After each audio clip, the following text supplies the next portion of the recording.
Hey everybody, we're back. This time with a different TV box. One I was hoping it had promise that it might run Linux, but you know, after trying it out and using the old toothpick method into the little AV jack here, audio jack is it? I think it says AV. What does it say? I'm just gonna read it too. Yeah, AV. Anyway, that kind of puts it into sort of a recovery mode, but it wouldn't boot Armbian, the one that was supposed to work with this, through the mini card here, SD card reader. So yeah, it was a fail that way. And I just started reading on the community posts all about this particular box and how you don't brick it, but it goes into sort of like a special mode that won't boot, and then you got to play a lot of games to get it to work. And to me, I haven't seen a lot of people who've actually done this and then documented it on YouTube. So it's like one Russian guy, and I couldn't really even tell what he was doing. And I don't even know if it was the same box. Honestly, for the pain, I decided, you know what? I had a lot of success just using Android. And this has got, I think it's Android 11. And so let's just quickly go around the box to see what it shows. So it does have like a clock. It'll say loading when it's starting. Nothing much here. There are vents periodically here. Not much in the way of venting. But, and I'm sure it gets quite warm. These boxes are really, really cheaply made. And there is our remaining ports. So definitely not as many ports, or it's really not designed for booting up easily like the other one is. So when I turn it off, the only way to start it up again is to unplug it and plug it back in. So not quite as smooth an on-off process. So in a lot of ways, that other older box, if you're trying to turn it into just strictly a computer, is actually better equipped for that task. Nonetheless, this is what we have, and it's a newer one. I believe this one's got on the bottom, I think it tells me. Where is it? There's the MAC address. There it is. 32G of ROM, which basically means that's their flash drive. 4G of their RAM, so 4 gigabytes of RAM. I believe this has got like a pretty powerful processor as well. It's supposed to be an upgrade because it's quite a bit newer. So yeah, there you go. Let's turn on that's what I'm using here. I'm just using a Logitech keyboard and their dongle. And of course, plug it in and it works. So this is the interface. So these are the things I've installed on it. And then I just uninstalled a lot of the other stuff that is, you know, the TV app part of it. So, because my goal is not to have a TV app. My goal is to have a little computer doing computery things. So these are the things I left on there. And so it's pretty slim down. So we got ourselves our, again, it's that old version of, what do you call it? Oops, come on. There we go. An old version of this word processor. It also has, again, you know, it has your, it gives you options to do spreadsheets. Yeah, same story. Gives you options to do presentations. So very, you know, if you worked with Word and worked with Excel and worked with PowerPoint, these are very, very similar to those programs. So I don't know. I think they're pretty cool. Pretty cool little you know, office suite if you want to get some work done that way. The next thing we installed was this kind of file manager. This one's nice because it's got like two actual sides, or it's got that sort of thing that they used to do back in the day. Yeah, so it gives you, you know, some information about space on your system, your file structure and stuff like that. And then of course you can move things back and forth, copy, you know, that sort of stuff. So yeah, I mean, it's good that way. If you know, if you've ever used these side-by-side sort of file managers, it uses the same paradigm. So it's actually pretty good that way as far as a file manager. And next we got, well, there's the actual file manager that comes with it isn't bad either. It's basic. It gets the job done. There you go. Got our settings here. So the settings pop out from the side.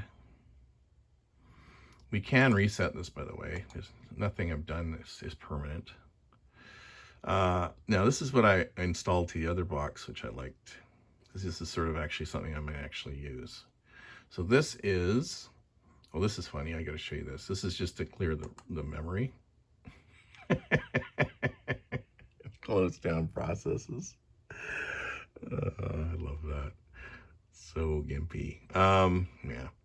Anyway, yeah. So, and you might notice it isn't set up because it isn't on the net or anything. I haven't set the clock. This is just a demo for you guys. I just wanted to see if it would run without the internet and everything else. And yeah, it does. So this is Termux. Yeah. Is that what it is? It's a terminal. Termux. Is that what you're calling it? Termux.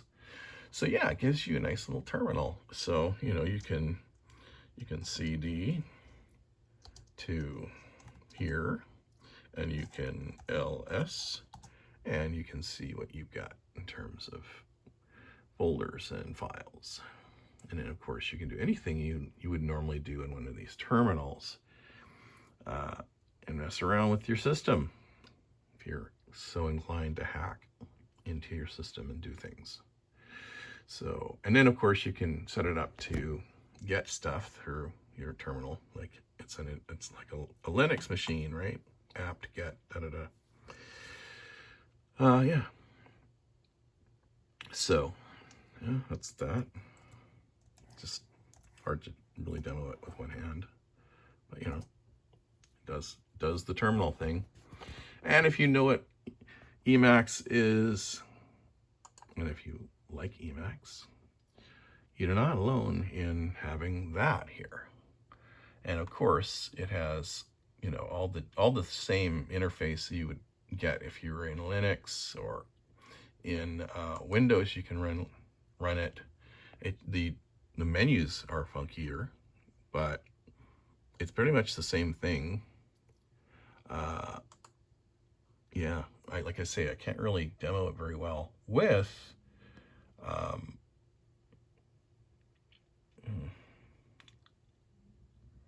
tour.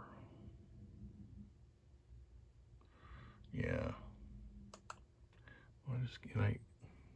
This is funky. This whole big thing comes up.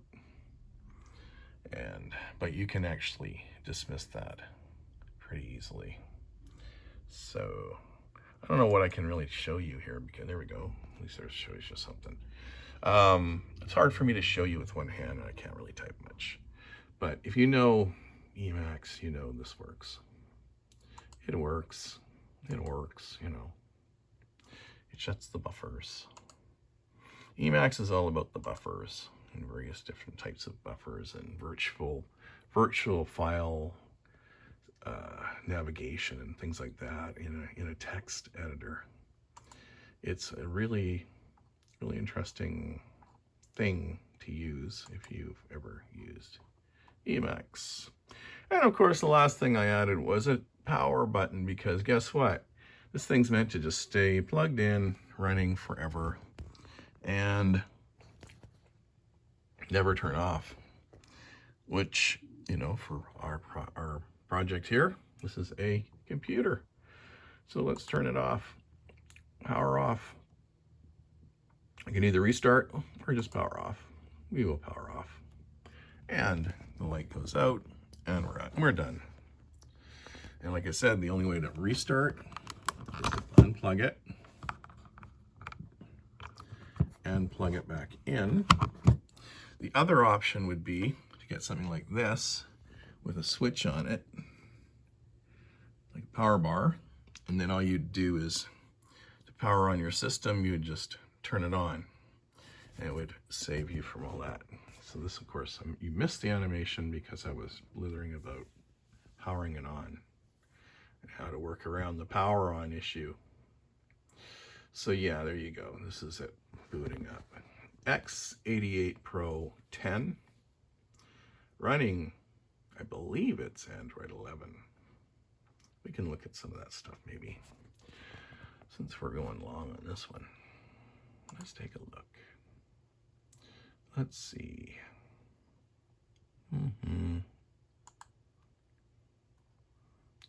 This is your factory reset, which is handy if you ever want it just to be up. Android box again. How about? There we go. Here we are. There's the device for those interested. An option to reboot. Status. Okay. Serial number. Okay, that didn't take me too far. Let's go back. Device preferences. As you might notice, I haven't really ever gone through any of this stuff, because this has been about getting those other apps going. Legal model version. There we go. 11.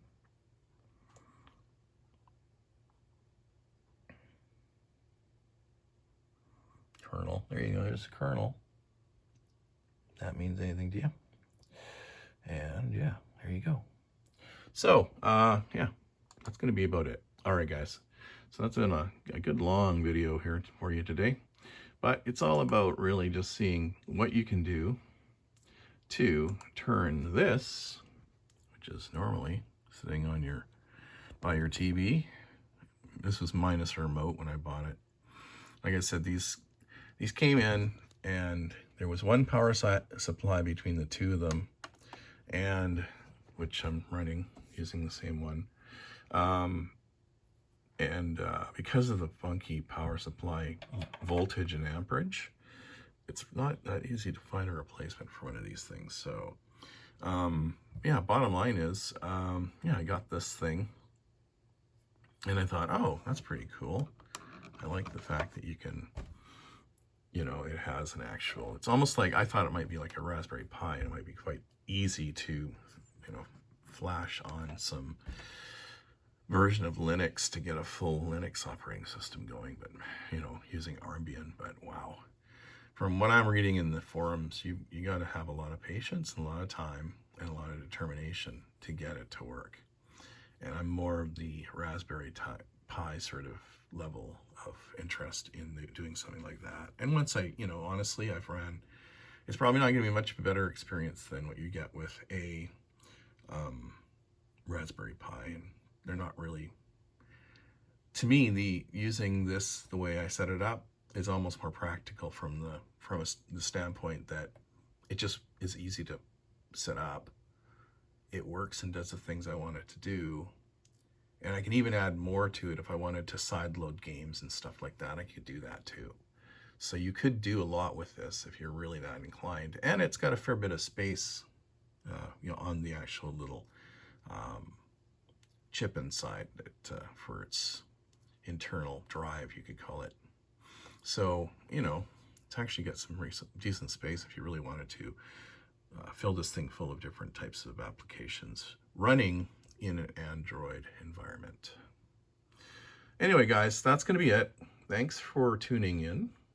This was an interesting project for me because I actually expected it to be a little bit easier than it was in terms of maybe being able to convert it over to an Android, not an Android, but a Linux Armbian system, but no go on that.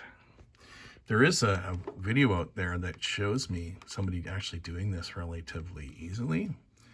I don't necessarily need step by step, but just generally how they did it, what packages they used to get it working. And did they actually have to like do some kind of like a USB to USB plug into your computer and running some kind of Android operating system, or not Android, but Linux operating system and some special cracking software. Did that what they used? I'm not interested in going, I think, that direction. It just seems a lot of work for very little return. So guys, that's it. Thanks for tuning in. And hey, did I tell you? I appreciate you. I'm glad that you enjoy my content if you do. If you don't, hey, there's lots of other stuff out there, and I certainly don't mind if you don't want to subscribe or watch my stuff. It's really all about just, I like these videos because I want to make a video. And if you like it, then you will come and watch it. I don't plan on becoming monetized or anything else. I don't need another job. I already have one. So this is just me going, hey, I like electronics. I like messing around and stuff. And when I go to the thrift store, I pick stuff up for $5-10 and I go, can this really be used again? Can it be used for something else? Can it be recycled somehow? That's what my goals are when I set these things up, try to get them working. And I think this is I'm going to call this a success. Both of those boxes are a success. They got a new life, and basically I can use them as little mini computers. They draw very little power, and that's awesome. So anyway, that's my little spiel. Don't like, subscribe, or whatever the people are telling you. I don't care. It's up to you. If you like it, like it. If you want to comment, comment. I don't mind. I certainly like to interact with people. But this whole idea of what YouTube is pushing about, like, subscribe, give people hearts and all this stuff. Come on. I'm making a video because I like this stuff. And if you guys want to watch it, hey, that's my goal. I like having people watching. I like to have lots of views. But if I got 10 views, I got 10 views. I'm going to still make the same type of video. No wow faces, no weirdness. Just me and some tech and fooling around. What I would be doing if I wasn't on YouTube making a video, I would be doing the same thing. So it's not a big deal for me. It's not like I'm going, oh my God, I didn't get enough views. What's the next thing I have to find to try and get people to watch me? No, that's not me. Anyway, guys. Oh, it's going really long. Okay, well, who cares? You guys are probably clocked out a long time ago. So, see you in the next one. Bye. Actually, let's do this way. I like this better. Let's do this.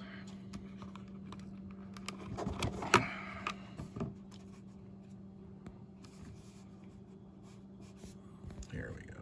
It's going to be, I'm just trying to do my thumbnail here. There we go. I think that'll work. Yeah, there we go. Okay, guys. See you. Let's go. Let's do this. See you in the next one.